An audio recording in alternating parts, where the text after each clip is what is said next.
తాకట్లో ఉన్న మీ బంగారాన్ని విడిపించి ఆ రోజు ఆన్లైన్ రేటుకి కొంటాం. Sharma gold company. నమస్కారం, సుమన్ టీవీకి స్వాగతం. నేను మానస. ఈ రోజు మనతో పాటు ఉన్నారు ప్రముఖ జ్యోతిష్యులు, శ్రీ చక్ర పీఠం వ్యవస్థాపకులు బ్రహ్మశ్రీ ప్రదీప్ జోషి గారు. వారితో మాట్లాడదాం. గురుగారు నమస్కారం అండి. శ్రీమాత్రే.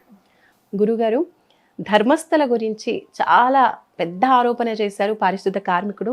దాన్ని నిజమని చెప్పి అక్కడ పోలీసులు తవ్వకాలు కూడా జరపడం మనం చూసాము మీడియాలో. దాని గురించి చాలా పెద్ద చర్చ జరిగింది.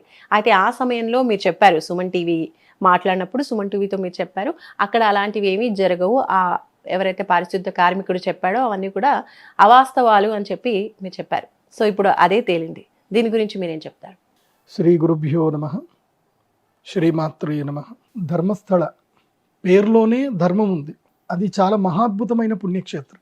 అది ఇప్పటిది అప్పటిది కాదు, కొన్ని వేల సంవత్సరాల క్రితమే అది ఒక మహాపుణ్యక్షేత్రం అని చెప్పి శ్రీ వ్యాసరాజ తీర్థుల వారు అక్కడికి వెళ్ళి పునః విగ్రహ ప్రతిష్టాపన చేయించి అక్కడ పూజా కార్యక్రమాది విధులన్నింటినీ కూడా ప్రతిష్టాపన చేయడం జరిగింది. అసలు చాలా మందికి ధర్మస్థల శ్రీ మంజునాథ క్షేత్రం గురించి పూర్తిగా చాలా మందికి తెలియదు. ఇప్పుడు శ్రీ మంజునాథ అని ఒక సినిమా వచ్చింది.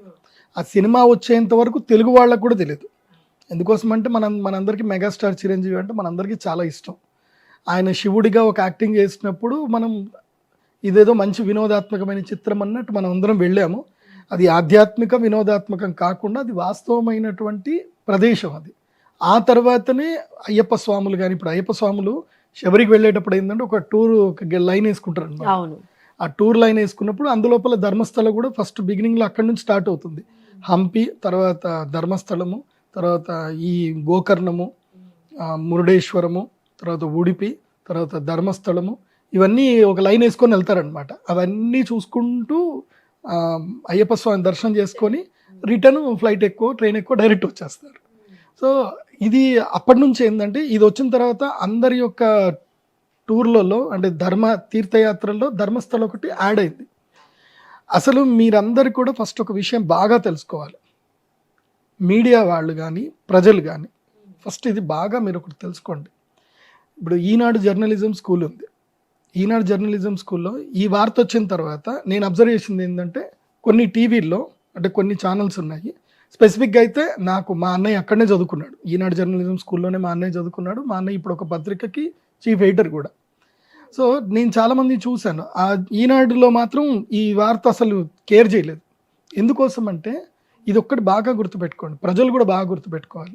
ఆరోపణ చేయడం అంటే అక్వజేషన్, అంటే ఆరోపణ చేయడం అనేది అక్యూజ్డ్ అంటారు. అక్యూజ్డ్ అంటే ఏంటి? నేరారోపణ. కన్విక్టెడ్ కాదు. అక్యూజ్డ్కి కన్విక్టెడ్కి తేడా తెలుసుకోండి. మీరు ఎప్పుడైనా సరే ఏమైనా కేసులు జరిగినాయి, ఏమైనా జరిగినాయి అంటే ఈ మూడు విషయాలు బాగా గుర్తుపెట్టుకోండి. అక్యూజ్డ్, విక్టిము, తర్వాత కన్విక్టెడ్. అక్యూజ్డ్ అంటే నేరారోపణ చేయబడ్డటువంటి వ్యక్తి. విక్టిమ్ అంటే నేరము అనుభవించినటువంటి వ్యక్తి, బాధపడ్డ వ్యక్తి. కన్విక్టెడ్ అంటే ఎస్, నేరారోపణ నిరూపించబడింది అని కన్విక్టెడ్ అంటారు. సో మీరు కన్విక్టెడ్ అయ్యేంత వరకు అందరూ నోరు మూసుకొని ఉండాలి. ఎందుకోసం అంటే ఒక విక్టిమ్ నాకు బాధ కలిగింది అని చెప్పి పెట్టాడు, కేసు పెట్టాడు. సో అక్యూజ్డ్ ఏం చేయాలి? ఎస్, జరిగితే నేను అన్నిటికీ సిద్ధమే, నేరారోపణ నేను చెయ్యలేదు, ఒకవేళ చేసినా చేయలేదా అనే దానికి పరీక్షకి సిద్ధమై ఉండాలి. విక్టిమ్ ఏం చేయాలి? నేరారోపణ చేశాడు కాబట్టి దాన్ని నిరూపించాలి.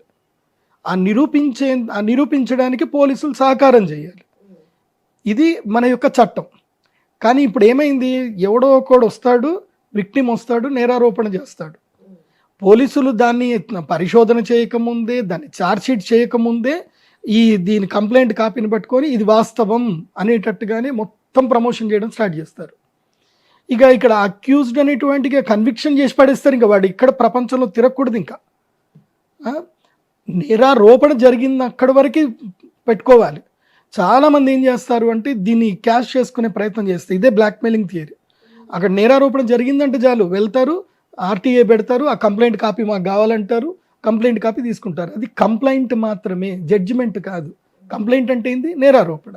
జడ్జిమెంట్ అంటే అది పూర్తిగా నిర్ణయం తీసుకొని జడ్జి గారు పూర్తిగా పరిశీలించి ఎస్ నేరము జరిగింది, ఇతడు శిక్షార్హుడు అని జడ్జిమెంట్ ఇవ్వడం.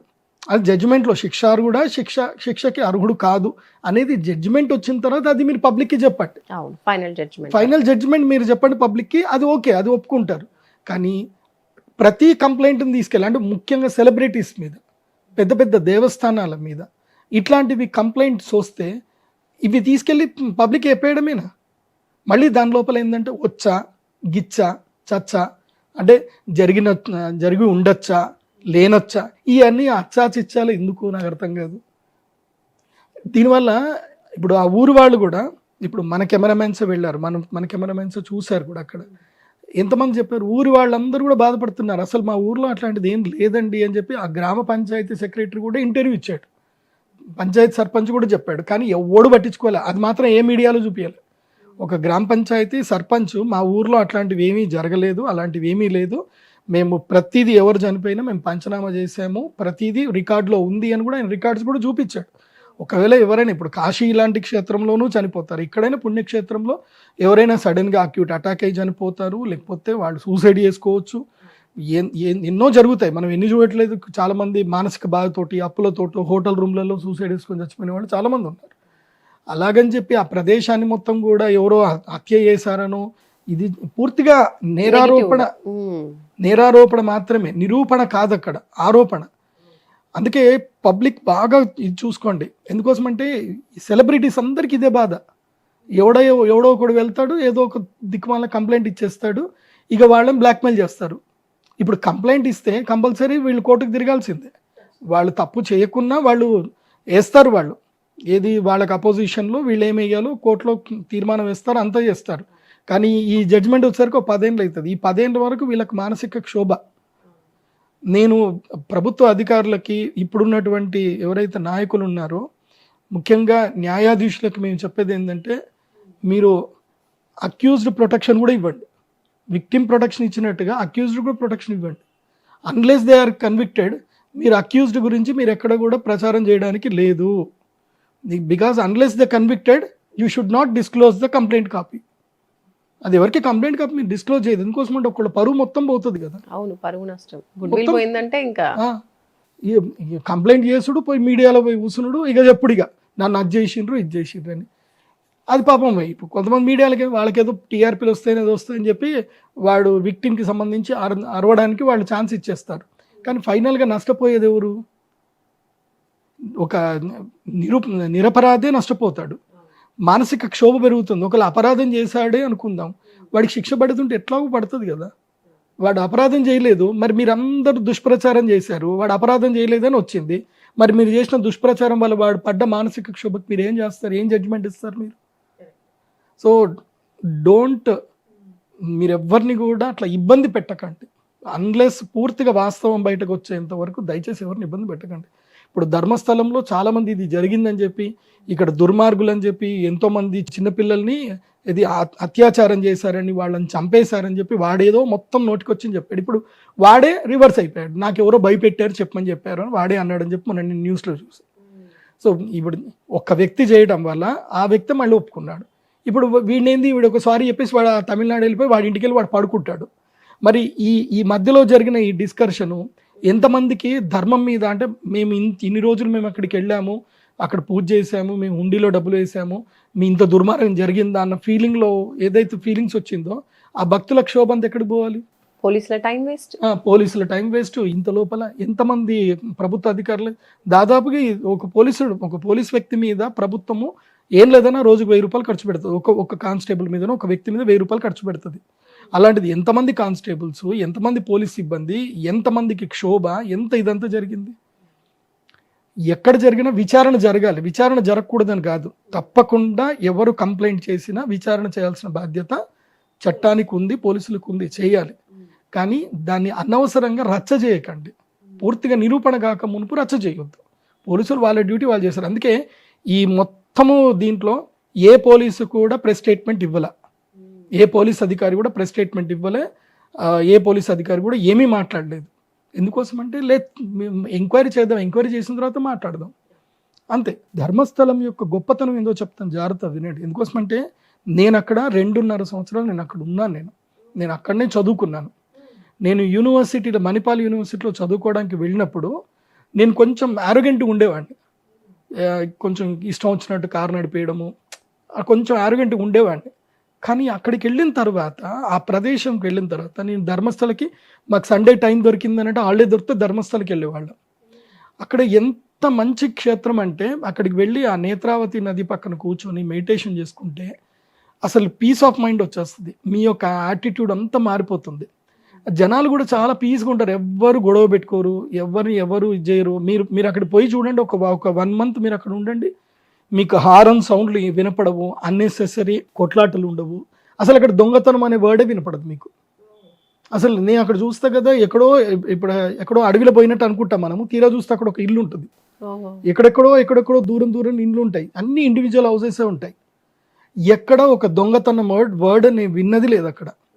అక్కడ భయంకరమైన పాములు తిరుగుతాయి, కోబ్రాస్, పెద్ద దాదాపు నేనైతే నా కళ్ళారు చూశాను, 15 అడుగుల కోబ్రా నేను చూశాను. ఆ 15 అడుగుల కోబ్రా కూడా ఎవరిని కాటేసింది లేదు అక్కడ. అసలు కేసులే లేవు, ఏది నాగుపాము కాటేసింది అన్న కేసులే లేవు అక్కడ. మీరు కావాలంటే రైట్ టు ఇన్ఫర్మేషన్ యాక్ట్ ప్రకారము మీరు మెడికల్ డిపార్ట్మెంట్కి, మీరు కర్ణాటక మెడికల్ డిపార్ట్మెంట్కి మీరు లెటర్ రాయండి, లేదంటే శివమొగ్గ డిస్టిక్కి, ఉడిపి డిస్టిక్కి మీరు లెటర్ రాయండి. ఇవన్నీ స్నేక్ బైట్ కేసెస్ బుక్ అయ్యాయి, పలానా సంవత్సరంలో చేయండి, మీకు మోస్ట్ ఆఫ్ ద 10 సంఖ్యలోనే ఉంటాయి.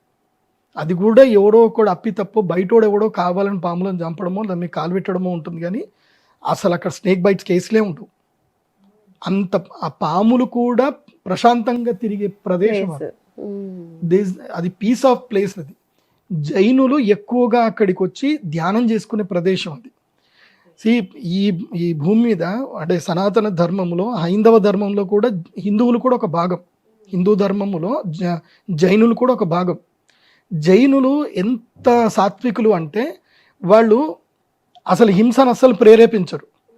ఇంకా మనమైనా సరే కొంచెం హిందువుల్లో వేరే కేటగిరీలో మనం ఆలుగడ్డలు తింటాము, క్యారెట్లు తింటాము, ఉల్లిపాయలు తింటాం. వాళ్ళు భూమి లోపల ఏదైతే పెరుగుతాయో అవి తినరు. వాళ్ళు భూమి లోపల పెరిగినవి తినరు.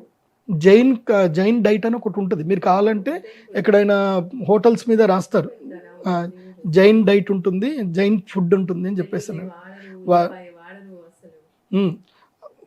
భూమి లోపల పెరిగేది ఏది వాడరు వాళ్ళు, భూమి పైన పండినవి మాత్రమే వాళ్ళు తింటారు.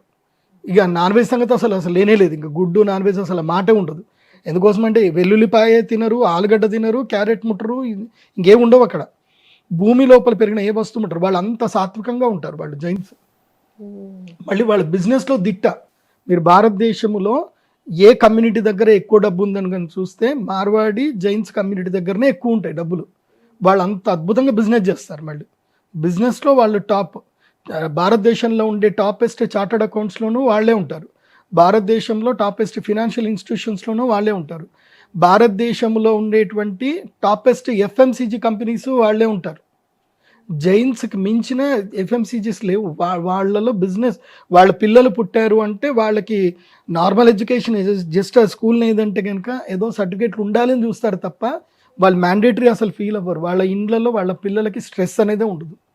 They teach only business. Jains, Marwaris వాళ్ళ పిల్లలకి వ్యాపారం చేయడమే నేర్పిస్తారు తప్ప ఎవడో చేతి కింద పని చేయమని నేర్పివ్వరు. వాళ్ళ కమ్యూనిటీలోనే అదొక సిస్టమ్ ఉంటుంది. వాళ్ళు ఎక్కడికించి డబ్బు ఎలా సంపాదించాలి, ధర్మాన్ని ఎలా కాపాడుకోవాలి, వీళ్ళ పద్ధతి ఇది. మీరు మార్వాడీస్ టెంపుల్, ఇప్పుడు మార్వాడీస్ ఎక్కడైతే కనుక వాళ్ళు వేసుకున్న టెంపుల్ చూడండి, అద్భుతంగా ఉంటుంది. మీకు నేను మీ అందరికి కూడా ఒక క్లూ ఇస్తాను చూడండి. ఇది చాలా మందికి తెలియని ఒక టెంపుల్, అద్భుతమైన టెంపుల్ ఉంటుంది. మన భాగ్యనగరానికి దగ్గరలోనే ఒక టెంపుల్ ఉంటుంది. అసలు సౌత్ ఇండియాలో ఎక్కడ కూడా లేని టెంపుల్ భాగ్యనగరంలోనే ఉంది. సుమన్ టీవీ కూడా మీరు కూడా ఒకసారి వీలైతే ఆ టెంపుల్కి వెళ్ళి అందరికి చూపించండి. భాగ్యనగరంలో ఆగ్రా స్వీట్స్ అని ఒకటి ఉంటుంది. ఆగ్రా స్వీట్స్ అగర్వాల్స్, వాళ్ళ అగర్వాల్స్ చాలా ఫేమస్ స్వీట్స్. వాళ్ళ ఇంట్లలో చాలా ఇబ్బందులు కలుగుతూ ఉంటే వాళ్ళ కులదేవత దుర్గాదేవి అమ్మవారి కులదేవతకు వాళ్ళు మొక్కుకొని వాళ్ళు ఇక్కడనే, మనము ఈ చేవెళ్ళ వెళ్తూ ఉంటే ఈ కనకమామిడి విలేజ్ దాటగానే లెఫ్ట్ సైడ్లో అష్టాదశ భుజధారిణి అని అమ్మవారి యొక్క దేవస్థానం ఉంటుంది. అమ్మవారికి 18 భుజాలతో కూడుకున్న దేవస్థానం, ఆ విగ్రహం ఉంటుంది. ఆ భువనేశ్వర్ అమ్మవారి విగ్రహం చూస్తే చాలు మనస్సు ఇట్లా తన్మయం అయిపోతుంది, ఒక ఎనర్జీ వచ్చేస్తుంది. 18 భుజాలు కూడిన అమ్మవారి విగ్రహం అక్కడ ప్రతిష్టాపన చేశారు. తర్వాత నవగ్రహ దేవస్థానం, అంటే అమ్మవారికి నవమాతృకలు నవదుర్గలు ఏవైతే ఉన్నదో అంటే ప్రథమం శైలపుత్రీచ, ద్వితీయం బ్రహ్మచారిణి, తృతీయం చంద్రగంటేతి, కూష్మాండేతి చతుర్థకం, పంచమం స్కందమాతేతి, షష్టం కాత్యాయనీతి చ, సప్తమం కాళరాత్రీతి, మహాగౌరీతి చాష్టమం, నవమం సిద్ధిదాత్రీ చ, నవదుర్గా ప్రకీర్తిత. ఈ శ్లోకం ప్రకారమే మీరు అక్కడ వెళ్ళి చూడండి, నవదుర్గలు కూడా అమ్మవారి చుట్టూ కూడా ప్రతిష్టాపన చేయబడినటువంటి మహాద్భుతమైన దేవస్థానం. అంటే దశమహావిద్యలు అమ్మవారు 10 మంది 10 దేవస్థానాలు 10 విగ్రహాలు అక్కడ చక్కగా ప్రతిష్టాపన చేయబడింది. పీస్ ఆఫ్ మైండ్ అక్కడ. మీరు అక్కడ పోతే ధ్యానం చేసుకుంటే ఎంత అద్భుతంగా ఉంటుందో. మంచి దేవస్థానం. ప్రతిరోజు సాయంత్రం 7 గంటలకి మహాహారతి అవుతుంది. మీరు అక్కడికి వెళ్ళి చూడండి, అరగంట సేపు హారతి అవుతుంది. ఆ వైబ్రేషన్ చూడండి ఎంత బాగుంటుంది. అలాంటి శక్తి తన్మాత్రంలో ఉన్నటువంటి దేవస్థానాలు ఎన్నో వీళ్ళు కట్టుకున్నారు. ఎవరు మార్వాడీస్ కట్టుకున్నారు. వాళ్ళు సంపాదించడం ఒకటే కాదు, వాళ్ళకి సంపాదించింది దానం చేయడం కూడా తెలుసు. నువ్వు సంపాదించింది నీ దగ్గర కూడా పెట్టుకోవడం కాదు, దానం చేయడం కూడా నేర్చుకోవాలి. మేము వెళ్తాం కదా, ఇప్పుడు నేను మార్వాడీస్ మేము ఇంటికి వెళ్తాం. మేము వెళితే వాళ్ళు మమ్మల్ని ఎంత గౌరవిస్తారు అంటే ప్రేమగా చూసుకుంటారు. చాలా గౌరవంగా. అసలు వాళ్ళ ఇంట్లో ఉన్న పిల్లలందరూ వచ్చి దండం పెడతారు. ఎవడు కూడా నమస్తే గురూజీ అని ఇట్లా నమస్తే గురూజీ ఇట్లా ఉండదు. ఇలా కూడా చేయరు. వచ్చి కాళ్ళకి దండం పెట్టే వెళ్తారు వాళ్ళ ఇంట్లో ఉండే వాళ్ళందరూ. అది వాళ్ళకున్న గౌరవం, మర్యాద, సంస్కారం. ఆ సంస్కారం మీరు మీ పిల్లలకు నేర్పించండి. అప్పుడు మీరు కూడా మీ పిల్లలకి వ్యాపారం చేయడం నేర్పించండి. మార్వాడీల్ని మీరు వెళ్ళిపోండి అని చెప్పడం కాదు. మీరు కూడా మార్వాడీలాగా మీరు ఐక్యంగా మీరు కూడా వ్యాపారం చేయండి. వాళ్ళు సిండికేట్ చేసుకొని బిజినెస్ చేస్తున్నారంటే మీరు కూడా చేయండి. మీకు వ్యాపారం చేయడంలో మిమ్మల్ని ఎవరు వద్దన్నారు? వాళ్ళు కలిసికట్టుగా చేస్తారు. వాళ్ళు కలిసికట్టుగా చేస్తారు. వాళ్ళ పిల్లల్ని వ్యాపారస్తులుగా మార్చుకుంటారు. కాబట్టి మీరు కూడా అట్లాగే మారండి. మిమ్మల్ని మారంగా ఎవరైనా వద్దన్నారా? ఏదైనా భారతదేశంలో ఏదైనా రాజ్యాంగం ఉందా మీరు ఇట్లా మారకూడదు అని ఏదైనా ఉందా? మీరు కూడా వెళ్ళండి. మీరు నార్త్ ఇండియాకి వెళ్ళండి. మీరు కూడా వెళ్ళి మీరు సిండికేట్ అవ్వండి. భారతదేశంలో మీరు సిండికేట్ అయితే ఇంకా మేము సంతోషిస్తాం. సనాతన ధర్మములో మార్వాడీసు, వైశ్యాసు మీరందరూ సిండికేట్ అయ్యి హిందువుల ద్వారా మీరు వ్యాపారాన్ని ఎటు పోకుండా చేసి మీరు అటు సంపాదించుకొని మీరు హైందవ దేవస్థానాలు కట్టండి, ధర్మసత్రాలు కట్టండి, ఉచిత అన్నదానాలు చేయండి. ఎవరొద్దంటారు? అందరూ మీకు మంచి చేయమనే చూస్తారు. అందుకే మీరు అక్కడికి వెళ్ళారనుకోండి, ధర్మస్థలకి వెళ్ళారనుకోండి, ధర్మస్థలంలో కూడా ఇదే కల్చర్. అక్కడ వాళ్ళు ఒక సొసైటీ పెట్టారు, ధర్మస్థల సొసైటీ కోఆపరేటివ్ బ్యాంక్ పెట్టారు. అక్కడ వ్యాపారస్తులందరికీ కూడా 25 పైసల వడ్డీకి డబ్బులు ఇస్తారు వీళ్ళు. అంటే వ్యాపారాన్ని కూడా ప్రోత్సహిస్తారు. అంటే మన వాళ్ళు వ్యాపారం చేయాలి, వచ్చిన వాళ్ళు ఎవరు కూడా ఖాళీ చేతోటి ఉండకూడదు, అందరినీ ప్రోత్సహిస్తారు. ఫ్రీగా డబ్బులు ఇవ్వరు. మళ్ళీ ఫ్రీ అనేది ఉండదు అక్కడ. తక్కువ వడ్డీకి డబ్బులు ఇస్తారు. వ్యాపారం చేసుకొని నిలదొక్కు అని అంటారు. అట్లాగే మీరు ధర్మస్థలకు సంబంధించి మీరు రైట్ టు ఇన్ఫర్మేషన్ యాక్ట్ ప్రకారం మీరు వెతకండి. మీరు ఉడిపి డిస్టిక్కి మీరు రాయండి. ధర్మస్థల ట్రస్ట్ నుంచి ఎన్ని సమూహాలు, ఎన్ని విద్యాలయాలు నడుస్తున్నాయి, ఎన్ని హాస్పిటల్ నడుస్తున్నాయి కనుక్కోండి. మొత్తం కర్ణాటకలో ఉండేటువంటి ఆల్మోస్ట్ అన్ని జిల్లాల్లోనూ, ముఖ్యంగా ఉడిపి జిల్లా, శివమొగ్గ జిల్లా, మంగళూరు ఆ ప్రదేశంలో మొత్తం కూడా హాస్పిటల్స్ ఉన్నాయి, ఇంజనీరింగ్ కాలేజెస్ ఉన్నాయి. ఒక ధర్మస్థల క్షేత్రంలో మీరు హుండీలో డబ్బేశారంటే అది గ్యారంటీగా ఒక కొడుకు ఉపయోగపడుతుంది. అది బాగా గుర్తుపెట్టుకోండి. ఊరికే ధర్మస్థల క్షేత్రానికి సంబంధించిన పెద్ద ఆయనకి హెగ్డే గారికి, వీరేంద్ర హెగ్డే గారికి ఆయనకి పద్మభూషణ్, పద్మశ్రీ అవార్డ్స్ ఊరికే ఇవ్వలే. ఆయన ఎంత సాత్వికమైన వ్యక్తో, ఎంతమందికి మేలు చేయాలని చూస్తారో అంత మంచి వ్యక్తి. ఆయన చేతికి ఒక రత్నం ఉంగరం తప్ప ఒంటి మీద బంగారం ఉండదు, ఏ ఆభరణాలు, ఏ కాంక్ష ఆయనకు ఉండదు. చాలా నెమ్మది కలిగిన వ్యక్తి ఆయన. కాకపోతే మంచిని కొంతమంది మెచ్చరు. ఎందుకోసమంటే ఏ పెద్ద సంస్థలో అయినా సరే 10% దుర్మార్గులు ఉంటారు, నచ్చని వారు ఉంటారు. ఇప్పుడు శ్రీకృష్ణదేవరాయలు లాంటి గొప్ప ఆయన సంస్థానంలో కూడా ఆయన మోసం చేసిన వాళ్ళు ఉన్నారు, ఆయనకు వెన్నుపోటు పొడిచిన వాళ్ళు ఉన్నారు. ఛత్రపతి సంభాజీ మహారాజు సంస్థానంలో కూడా ఆయనకు వెన్నుపోటు పొడిచిన వాళ్ళు ఉన్నారు. లేకపోతే ఇవాళ సంభాజీ మహారాజు దొరకకపోతుండే, అసలు ఔరంగజేబు అనేటువంటి పేరే అసలు చరిత్ర ఉండకపోతుండే సంభాజీ మహారాజు ఉండుంటే. వెన్నుపోటుదారులు ఉంటారు. కాకపోతే వెన్నుపోటుదారులు ఎవరు కనపడినా వాడిని ఫస్ట్ చంపేయండి అని చెప్తున్నాను. వెన్నుపోటుదారు ఉండకూడదు. అట్లాంటి వాళ్ళని ఎంకరేజ్ చేయకండి. వెన్నుపోటు అనేది చాలా దారుణం ధర్మానికి. నేను మీ అందరికీ చెప్పేది ఏంటంటే, మన పుణ్యక్షేత్రాల మీద, మన దేశం మీద కూడా దాడి జరుగుతుంది. ఇప్పుడు మన దేశంలో గౌరవ ప్రధానమంత్రి నరేంద్ర మోదీ గారు ఉన్నారు. అమెరికా ఎంత ప్రలోభాలు పెట్టినా, ఎంత భయపెట్టినా సరే మన భారతదేశంలో అగ్రికల్చర్ ఇండస్ట్రీ లోపలికి అమెరికాని కాలు పెట్టనివ్వట్ల. ఎందుకు మన రైతులకు నష్టం జరిగిపోతుంది. కార్పొరేట్ కల్చర్ అగ్రికల్చర్లో కూడా ఎంటర్ అయిపోతే మన రైతులకు నష్టమే కదా.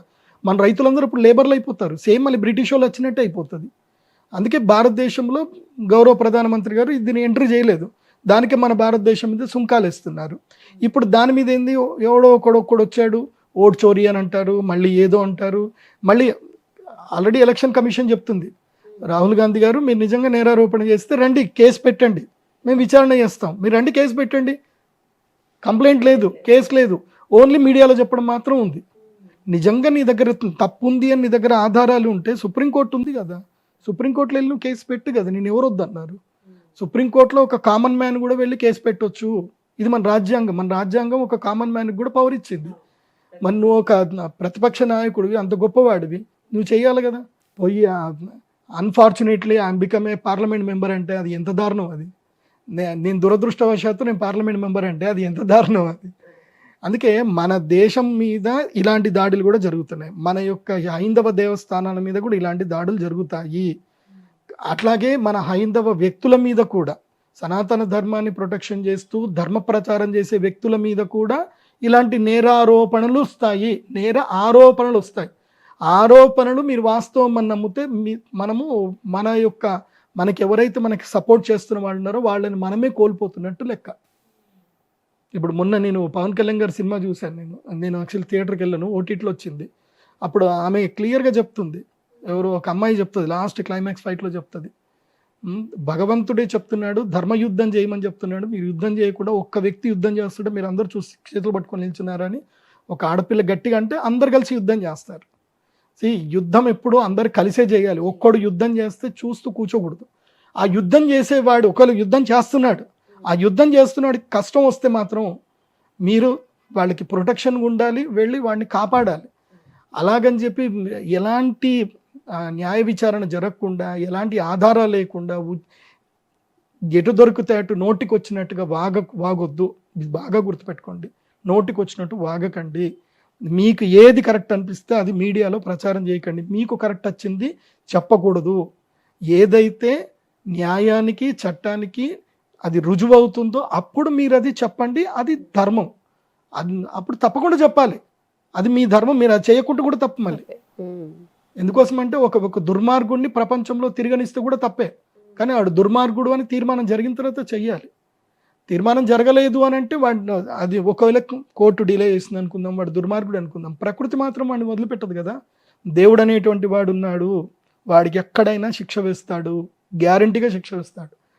ఎవడైనా ఒక చిన్న తప్పు చేసినా, అందుకోసమే శాస్త్రంలో క్లియర్గా చెప్పారు, అత్యుత్కటై పాపపుణ్యై ఇహ ఏవ ఫలమశ్నుతే. మీరు ఏదైనా దుర్మార్గ పని చేస్తే ఆ పాప పుణ్యాల యొక్క పుణ్యమైన పాపమైన, మీరు పెద్ద పుణ్య పని చేశారు, దానికి ఇక్కడనే నువ్వు భోగాలు విలాసాలు ఏం అనుభవించాలో అది ఇక్కడ అనుభవిస్తావు. పాపం చేసినావా, ఎంత కష్టం అనుభవించాలో ఇక్కడ అనుభవిస్తావు. నేను నా జీవితంలో చూశాను, నన్ను ఎవరెవరు మోసం చేశారో వాళ్ళందరూ కూడా ఎక్కడెక్కడ శిక్షలు అనుభవిస్తున్నారో వాళ్ళందరూ అనుభవిస్తున్నారు, నా కన్నారా చూశాను నేను. But judgement may delays, but it's not జరగకుండా అనేది ఉండదు. డిలే అవుతుందేమో, but definitely judgement will serve, గ్యారంటీగా ఉంటుంది. అది బాగా గుర్తుపెట్టుకోండి. మీ మానసిక క్షోభకి భగవంతుడు ఎప్పుడైనా దానికి జడ్జిమెంట్ ఇచ్చేస్తాడు, శిక్ష వేస్తాడు. అంటే కొంతమంది అంటూ ఉంటారు కదా, ఇప్పుడు చేసినటువంటి తప్పులు ఏమైనా పాపాలు ఉంటే అవి చనిపోయాక వాటికి సంబంధించి చాలా కఠినమైన శిక్షలు ఉంటాయి అని చెప్పేసి, అప్పుడు అందరూ అనుకుంటూ ఉంటారు ఇప్పుడు హ్యాపీగా ఉన్నాం కదా అని. సో మీరు చెప్పడం మాత్రం ఇప్పుడు ఈ టైంలో కూడా, అంటే బ్రతికున్నప్పుడే దానికి సంబంధించిన పుణ్యం కావచ్చు పాపం కావచ్చు లెక్క తీరిపోతుంది. బతికున్నప్పుడే అవుతాయి. మీరు ఎవరికైనా మానసిక క్షోభ కలిగిస్తే, మీరు క్షోభ కలిగించినటువంటి వితిన్ 3 to 12 years, బాగా గుర్తుపెట్టుకోండి. ఇది మనకి దీంట్లోనే ఉంటుంది, భవిష్యోత్తర పురాణంలోనూ ఉంటుంది, గరుడ పురాణంలోనూ ఉంటుంది. మనం ఎవరికైనా మానసిక క్షోభ కలిగిస్తే దాని యొక్క ఫలితాన్ని మనం తప్పకుండా అనుభవించాల్సి వస్తుంది. అది 3 months కావచ్చు, 3 years కావచ్చు, 12 years కావచ్చు, కానీ మ్యాక్సిమం 12 years లోపలనే నీకు అది రిజల్ట్ వచ్చేస్తుంది. 12 years లోపలనే వచ్చేస్తుంది. నువ్వు బాధపడాల్సిన అవసరమే లేదని కృష్ణుడే చెప్తాడు. నువ్వు ఏదైనా తప్పు చేస్తే దానికి తప్పకుండా శిక్ష అనుభవించాల్సిందే. ఎందుకోసం అంటే ఇప్పుడు మహాభారతంలో ఇంత జరిగింది, అంత జరిగినప్పుడు కృష్ణుడు శిక్షించాలంటే అక్కడే శిక్షించవచ్చు కదా. క్షణకాలం పట్టదు. కృష్ణుడికి సుదర్శన చక్రం వదిలితే కౌరవులుగా మొత్తం కౌరవులందరి తలలన్నీ ఒక్క క్షణంలో తెగిపోతుండే. అది కాదు కదా కృష్ణుడి పని, అది కాదు కదా. ధర్మం పక్కన నిలబడడం, ధర్మ యుద్ధం చేయించడం ఆయన పని.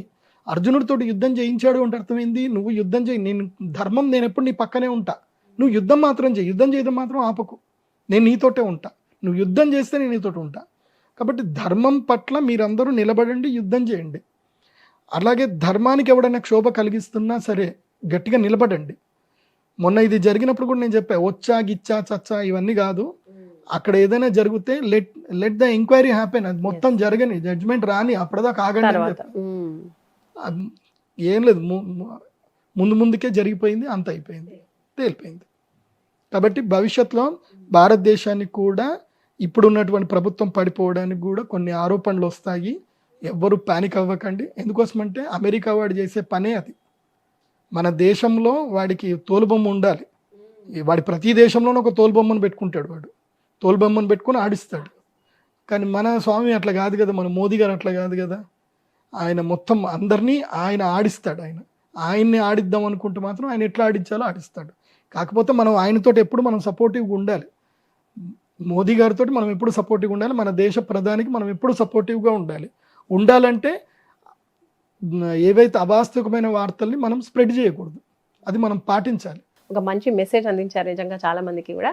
So thank you so much, ధన్యవాదాలు, నమస్కారం. శ్రీమాత్రే.